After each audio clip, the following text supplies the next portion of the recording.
জ্বরের তাপ কোনোভাবেই কমছে না, এক্ষেত্রে শরীর স্পঞ্জ করতে হবে, ঠিক আছে, কিন্তু গরম পানিতে করব নাকি ঠান্ডা পানিতে স্পঞ্জ করব? ঠান্ডা পানিতে কেন স্পঞ্জ করা যাবে না, করলে কি সমস্যা হবে, এই বিষয়টা নিয়ে আজকে আমরা জানার চেষ্টা করব।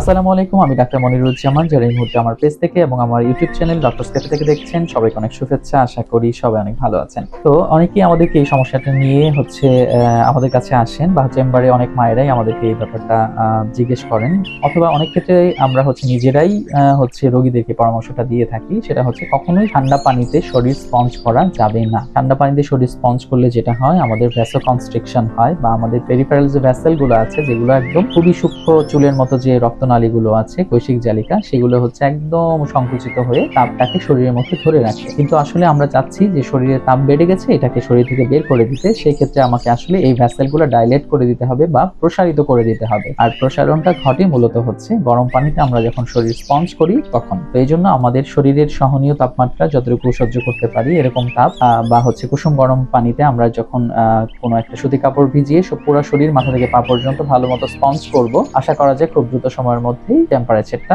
কমে যাবে। যদি ভিডিওটা আপনার কাছে দরকারি মনে হয়ে থাকে, তাহলে রিকোয়েস্ট করব ভিডিওটা শেয়ার করে অন্য সবাইকে দেখার সুযোগ করে দেওয়ার জন্য, এবং আমাদের ইউটিউব চ্যানেলে নতুন হয়ে থাকলে চ্যানেলটা সাবস্ক্রাইব করার জন্য। ভালো থাকবেন, সুস্থ থাকবেন, আমার জন্য দোয়া করবেন। আসসালামু আলাইকুম।